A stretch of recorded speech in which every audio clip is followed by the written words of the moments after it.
muito bem-vindos à continuidade do estudo do livro Caminho, Verdade e Vida. O capítulo de hoje é o 151, intitulado Mocidade, em que Emmanuel nos traz a segunda epístola ou carta de Paulo a Timóteo, capítulo 2, verso 22, que diz o seguinte: foge também dos desejos da mocidade e segue a justiça, a fé, o amor e a paz com os que, de coração puro, invocam o Senhor. Paulo fez essa carta já no ocaso de sua existência. Ele estava preso em Roma e ele se dirige a Timóteo, que era um jovem a quem Paulo se afeiçoou muito. Ele o conhecera quando Timóteo tinha apenas 13 anos. Paulo foi até Listra fundar uma base do cristianismo na cidade onde Timóteo morava e chamou a atenção do grande porta-voz do cristianismo, chamou a atenção de Paulo a inteligência e o interesse do jovem Timóteo pela boa nova. Depois, logo em seguida, Timóteo passou a acompanhar Paulo em suas viagens apostólicas e se fez um vínculo entre eles, e daí esse cunho, esse caráter até paternal nas palavras de Paulo se dirigindo a Timóteo, a quem ele chamava de meu filho na fé. E a mensagem central, o cerne desse trecho é o seguinte: a mocidade, como diz Paulo, ou a juventude, necessita de diretriz. É imperativo, é iminente que se oriente os jovens. Nesse sentido, Emmanuel faz uma analogia bastante profunda e interessante. Ele diz o seguinte, que a juventude pode ser comparada à esperançosa saída de um barco rumo a uma viagem importante, em que a infância foi a preparação e a velhice será a chegada ao porto. Então imaginemos aqui junto com Emmanuel, que qualidade, que tipo de trajeto, de viagem esse barco fará se ele não tiver uma rota, se ele não tiver um rumo, se ele não tiver uma bússola para se orientar nos eventuais desvios de percurso inevitáveis, né? Provavelmente essa vida ou esse barco vai ficar à deriva, vai ficar ao sabor do vento, não vai ser uma viagem segura. Para que ela seja concluída em segurança, é sempre necessário um marinheiro experiente ou marinheiros experientes que conduzam, né, que deem rumo a essa embarcação. E é incrível observar como esse tema é atual até hoje, depois de quase 2000 anos. Quando Paulo diz a Timóteo, foge dos desejos da mocidade, nós nos perguntamos, e sob o prisma de hoje em dia, da atualidade, quais são os desejos do jovem hoje? São desejos muito ligados a um ideal de felicidade. Existe uma sobrevalorização do conceito de felicidade hoje. Por exemplo, se encontrarmos um casal na maternidade que acabou de dar à luz a um bebê e perguntarmos o que vocês querem para o filhinho de vocês, recém-nascido. Ah, não importa mais nada, o que eu quero é que ele ou ela seja feliz. Muito provavelmente a resposta vai ser essa. Se por outro lado perguntássemos para nossa tataravó, quando ela era jovem, se tivéssemos essa oportunidade, vó, o que a senhora deseja na sua juventude? O que é a sua felicidade?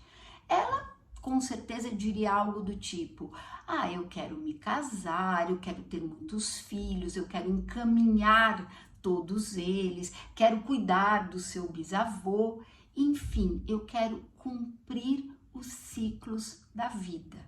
Então, a ideia de felicidade, o desejo pela felicidade no mundo ocidental, ele tem mudado com o passar dos anos. E hoje ele está literalmente entranhado com a ideia de bem-estar, com a ideia de se obter prazer. Felicidade é sinônimo de momentos de prazer, é uma sensação que se busca como se fosse um platô, como se nós tivéssemos a obrigação de estarmos sempre bem, sempre felizes e rapidamente, uma coisa fugaz, né? E não existe a ligação da felicidade com uma construção de uma jornada de felicidade, ligada à disciplina, ligada ao trabalho. Isso não é ventilado. Existe uma ideia, até certo ponto, inocente de felicidade, que é aquela felicidade do Instagram, a felicidade do Facebook, que ela incomoda muito, principalmente aos que com autoestima, com uma segurança pior, se comparam a essas situações estereotipadas, frívolas, completamente rasas e sofrem, né? Então, diante desse desejo do jovem de hoje, existem aí muitas ofertas para cumprir com esse desejo e em favor desse desejo. Existe a bebida, existem as drogas de oferta, de acesso cada vez mais fácil, existe o sexo, que a partir do momento em que ele se desvincula do afeto, quando ele é visto fora do envolvimento emocional, ele também tem essa função de propiciar, de ofertar essa felicidade tão perecível, né? Tão fugaz como fumaça. Então, diante de tudo isso junto e misturado, a juventude hoje, ela está pressionada a se afastar, a se desviar das suas atividades, das suas tarefas redentoras. Isso põe em risco, inclusive, a marcha da humanidade como um todo, porque a juventude, ela tem muito vigor, muita força para contribuir com os avanços morais da humanidade, com a marcha de evolução da humanidade. E isso pode ser prejudicado por causa desse equívoco aí ao desejar tanta superficialidade, né? Diante disso, Paulo nos lembra: e segue a justiça, a fé, o amor e a paz, com que os que invocam o Senhor de coração puro agem. Então, Paulo nos convida a darmos uma diretriz, uma direção, nada mais do que uma direção aos jovens, aos desejos dos jovens, né? E como fazer isso? Ele diz a necessidade de contato, a necessidade de expor o jovem, a necessidade de que o jovem tenha companhia, tenha em sua companhia criaturas, circunstâncias, ocasiões em que ele possa ser direcionado de fato para o bem. Então, a necessidade desse acesso, né? A influência vai acontecer num segundo momento, mas o acesso é necessário. E, infelizmente, não é todo mundo que tem o privilégio que Timóteo teve de ter um mentor, ter uma mentoria da envergadura do apóstolo Paulo. Hoje em dia, temos mentores assim, né? E essa responsabilidade de orientação do jovem acaba ficando primeiramente, a primeira referência é a família. E nós que temos aí adolescentes, jovens com filhos, sobrinhos e dentro das nossas famílias, bem sabemos o quanto isso é uma obra, o quanto isso é trabalhoso, o quanto isso é uma jornada, né? orientar, a missão de orientar essa juventude não é nada fácil. É um exercício diário de tolerância. Nós temos muitas vezes afloradas as nossas imperfeições morais quando resolvemos e quando nos dispomos a orientar um jovem. Se nós nos deixarmos levar pela nossa vaidade, pelo nosso egoísmo, nós vamos ter um comportamento autoritário. E já temos muitas dificuldades a enfrentar nessa missão. Existem muitas diferenças de mindset, de mentalidade dessa geração com a nossa. Então, a necessidade primeiro de uma aproximação, a necessidade de algumas atitudes que viabilizem isso.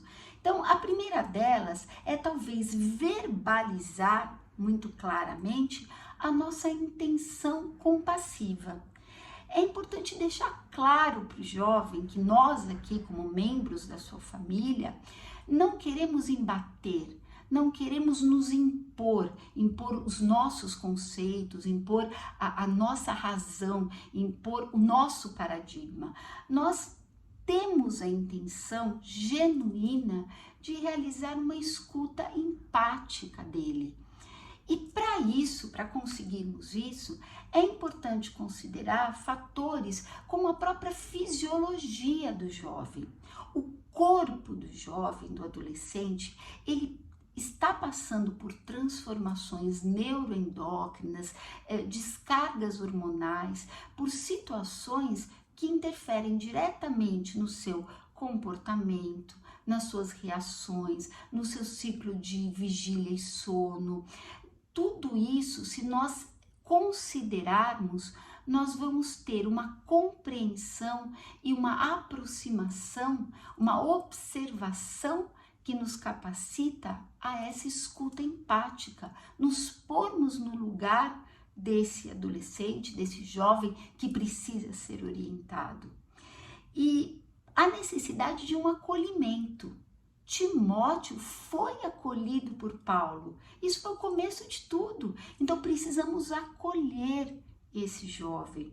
Precisamos acolher sem o pré-julgamento, que tanto atrapalha. Temos uma tendência a pré-julgar o outro lado, né? Como se fossem dois lados antagonistas. Então, é necessário que se faça um esforço para que isso não aconteça. E, sobretudo, nessa jornada de orientação do jovem dentro da família, é necessária uma conexão com a espiritualidade para que possamos pedir sempre que necessário, e sempre vai ser necessário, pedir intuição, pedir inspiração e pedir persistência na causa. Por que persistência? Porque existem jovens com espírito recalcitrante, existem jovens extremamente resistentes, uns mais do que outros, a receberem essa diretriz, essa orientação, a que o barco deles seja direcionado rumo a um porto de fato seguro, tem uma trajetória de retidão, né? Então nós precisamos desse apoio da espiritualidade. Além da família como primeira referência, a casa espírita também exerce um papel importante. E em relação a isso, é importante considerar que deve haver uma aproximação do discurso da casa, do estudo da doutrina espírita, com a linguagem, com as ideias, com temas, com toda a simbologia do universo do jovem. Por quê? Porque o aprendizado e a aceitação do conhecimento, ele obedece muitas vezes a um gatilho mental de afinidade. Então, tendemos a dar mais atenção a quem é similar a nós, a quem fala a nossa língua. Então, é importante que a casa espírita faça essa adequação. A casa espírita também pode ajudar muito na orientação do jovem principalmente no desenvolvimento de sentimentos de amor, de fraternidade, na inclusão da caridade, né, na iluminação desse viés de vida, de humanidade para os jovens, a partir do momento em que a casa espírita forme grupos que estimulem o voluntariado. O estímulo ao voluntariado, principalmente em grupos, ele faz com que um jovem participante, integrante desse grupo, ele sinta o apoio dos outros integrantes, ele sinta uma sensação de pertencimento e tendo um objetivo edificante que faça sentido para ele, né, um objetivo, e ele se sinta parte integrante desse grupo, ele traz para a sua vida, para a sua vivência, valores como essa fraternidade, hábitos como a caridade e passa a enxergar além do próprio muro. Isso é muito importante, isso também é papel da casa espírita, né? E por que não comentar sobre outras formas de disseminar, né, essa orientação? A necessidade hoje em dia de capilaridade. Precisamos atingir muitos jovens, né? Às vezes jovens que não têm acesso à casa espírita ou que têm aí questões, dificuldades nas configurações familiares. Então é importante considerar usar as mídias sociais, as redes sociais para influenciar esse jovem. Afinal de contas, hoje em dia existem influencers para tudo, para estilo de vida, para moda, para consumo. Por que não haver um influenciador ou influenciadores para formação, para orientação, para formação de jovens no caminho do bem como substantivo, do bem como estilo de vida? Por que não formar um jovem com esse auxílio, né? Então, uma vez que tenhamos o objetivo, o propósito claro, que é o de estabelecer diretriz para a trajetória do jovem, as estratégias que nos fazem chegar até esse objetivo, elas têm que ser revistas, atualizadas, têm que ser revisitadas com a evolução dos tempos. Então, há de ser considerado isso sim, né? Além dessas circunstâncias que, se nós expusermos o jovem, ele vai poder ser orientado, a doutrina espírita em si, o estudo da doutrina, em que pode ajudar esse jovem, né? Orientá-lo, a direcioná-lo. O conhecimento da doutrina espírita, ele é embasado na filosofia, na ciência e na fé. E a sistematização, a organização desse conhecimento, ela pode transmitir para o jovem os ensinamentos de ética e de moral, que outrora, que antigamente, eram responsabilidade da escola e da família.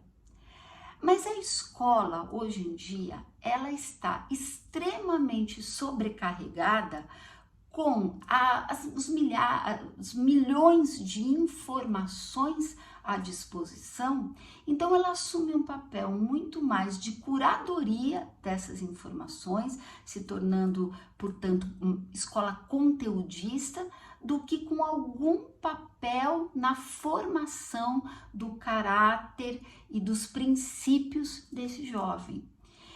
A família, por outro lado, hoje em dia existem muitas configurações familiares e muitas dificuldades relativas a essa missão que, sem dúvida nenhuma, continua sendo principalmente dela.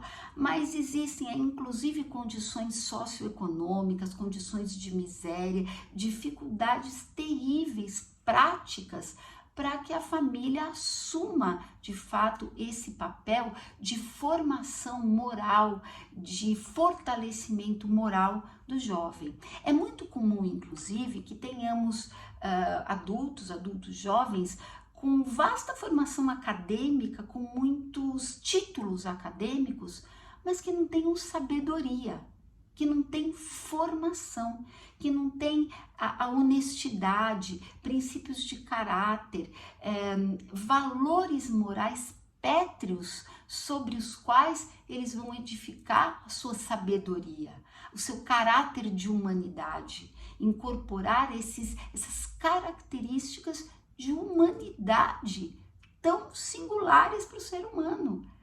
Então, existe essa questão da informação e da formação.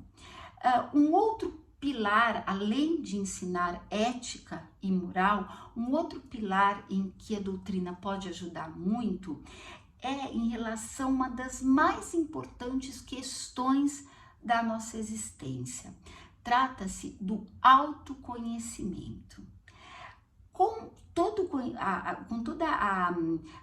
conteúdo da doutrina espírita sistematizado, essa doutrina pode nos trazer à consciência as 3 grandes condições para identidade, para a formação da identidade humana, que são elas: de onde eu vim, para onde eu vou e onde eu estou.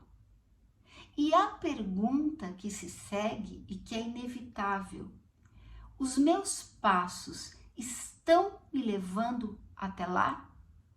Ou seja, as minhas ações me levarão ao meu objetivo de vida? Trocando em miúdos, toda a sistematização da doutrina pode ajudar o jovem a tomar as rédeas da sua própria vida, assumir o protagonismo dela. E o quanto é importante para um jovem formar a sua identidade, né? E para finalizar, eu gostaria de propor um contraponto. Kardec, no Livro dos Espíritos, na questão 800, ele fala da importância da juventude. Ele coloca que as gerações, as novas gerações, o fluxo das gerações é necessário para que se apaguem traços de velhos hábitos que não são mais úteis, que foram paradigmas necessários e úteis numa certa época, mas que não cabem mais para hoje em dia. E que é muito importante que essas gerações existam para que novos conceitos e novas ideias sejam introduzidas e consolidadas. Então, olhem que interessante isso.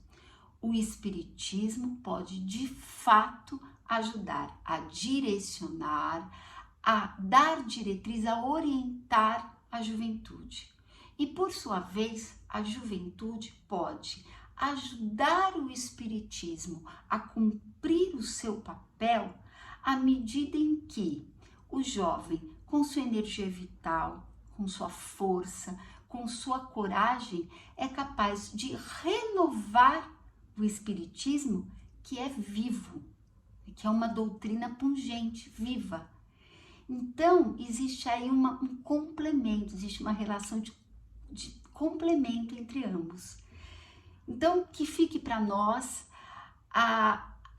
o eterno radar, a eterna atenção às oportunidades diárias na nossa família, no nosso ambiente de trabalho. Hoje existem aí programas de estágio, programas de aprendizado envolvendo jovens. Então, precisamos estar, nós como espíritas e como sociedade civil, sempre atentos à oportunidade de orientar um jovem. Às vezes, uma única ação, uma única palavra que faça sentido, que traga orientação ou consolo para um jovem, vale mais do que 1000 ações ou palavras que desperdiçamos aí em quantos roubadores de tempo que nos tomam atenção. Então, que fique essa mensagem para nós todos. Muito obrigada pela paciência, pela atenção e até a próxima.